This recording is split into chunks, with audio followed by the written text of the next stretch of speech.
So, tell us a little bit how it came about that you're going to build a rocket sled in the first place. Well, I got the idea from you, Kai. I mean, some of your previous exploits, and it turned out that I had a spare chassis, Yeah. a rear engine chassis in my shop, a dragster, and we pulled it down.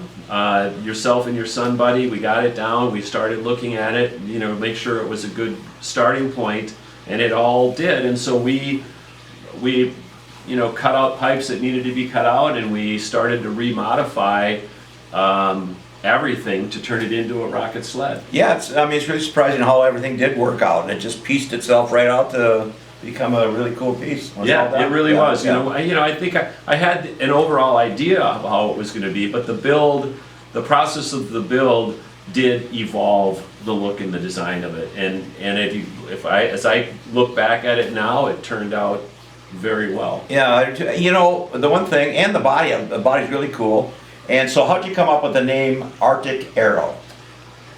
You know, it was a long process. I had all kinds of ideas being sent to me, and you know, I don't know exactly how, but I think it was, you know, it was just one of those things that, you know, cold and the body itself, you know, the body itself was starting to take shape of an arrow, and that's kind of also. Well, you know, I got something to say about that.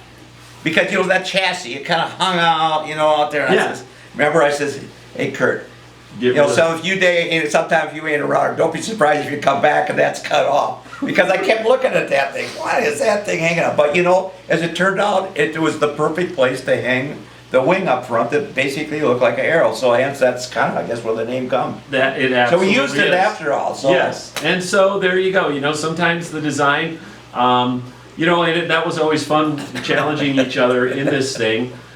You know, how it just helps it in the end. You know, and so. Well, I'm pretty much off the wall sometimes, and you know, I get good ideas and I get bad ideas. But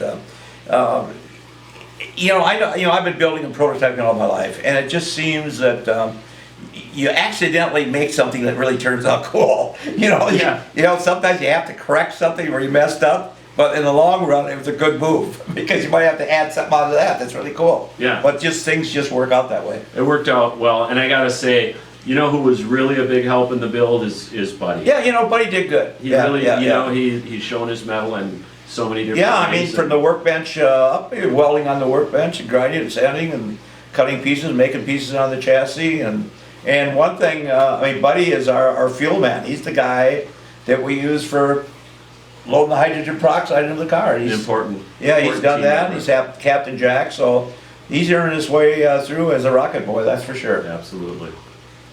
Well, you know, that's one thing. We're always going to have some adventures. Well, I ain't getting any younger, that's for sure, so somebody's gonna have to, you know, I'm still getting around pretty good, but who knows? Well, and if you want to go fast, Put a rocket on it. That's why we got the rocket wheelchair.